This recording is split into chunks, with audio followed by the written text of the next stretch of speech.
Night మనకు అన్నం మిగులుతుంది కదా, అందులో మనం పాలు గోరువెచ్చగా వేసేసి పోసేసుకోవాలి. అన్నంలో పోసేసిన తర్వాత కొంచెం పెరిగేసి తోడు పెట్టేయాలి.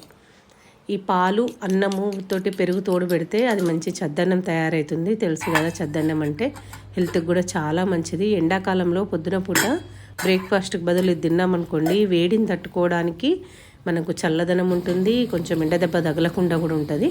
అందుకోసమని సమ్మర్ మొత్తము మనకు అన్నం మిగిలితే దాంట్లో కొంచెం పాలు పోసి తోడు పెట్టుకొని చద్దన్నం చేసుకోండి. తాలింపు కూడా మీకు ఇష్టం ఉంటే వేసుకోవచ్చు, లేకపోతే వట్టి ఆనియన్ పెట్టుకొని కూడా తినేయచ్చు, బాగుంటుంది. సాల్ట్ మాత్రం మార్నింగ్ కలుపుకోండి, నైట్ కలిపి తోడు పెట్టద్దు, పాలు పగిలిపోతాయి. పొద్దున్నే సాల్ట్ కలిపేసుకొని మన అన్నంలో సాల్ట్ కలుపుకొని అట్లా నిన్న తినేయండి. లేదంటే తాలింపు వేసుకొని ఫ్రిడ్జ్లో పెట్టుకొని కూడా ఒక 2 hours ఫ్రిడ్జ్లో పెట్టుకొని తింటే కూడా చల్లగా బాగుంటుంది.